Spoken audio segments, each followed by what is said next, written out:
Today's big news really sent me down memory lane.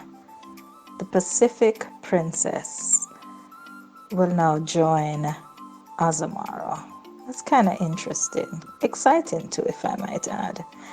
And as I pause to just reflect on what Pacific Princess, the first vessel built in 1971, what it meant to so many of us, I just want us to talk a little bit about that epic TV special.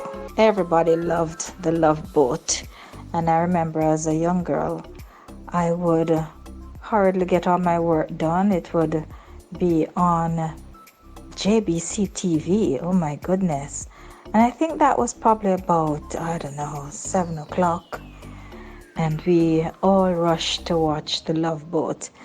And reflecting, I think that's where my love for cruising, my curiosity for life on the sea began. So the MS Pacific Princess is long gone, but her sister replacement, Pacific Princess, that so many persons know and love, really epitomizes that Radiance R3 class that she was built to be a part of.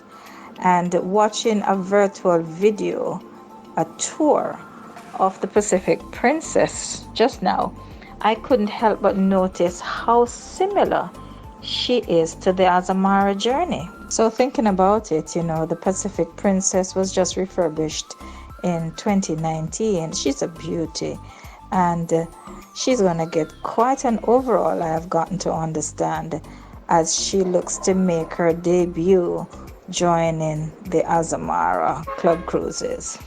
Now the update from Sea Trade Cruise News says that a renaming and full renovation of Pacific Princess, they're planned before she joins the Azamara for an inaugural 2022 European season. And of course the itineraries will be announced, but the president of Azamara, Carol Cabezas, added that they're happy having this addition to the fleet, amplifying their capacity by 33%, and it will allow for them to do even more unique and innovative itineraries. And the journey literally continues as this new stage in life for Pacific Princess comes to an end and to a new beginning. It's all good right here with Share Fantastic Travels and Resorts Limited, seeking to keep you up to date with all the news and the latest happenings in the world of travel. Ciao.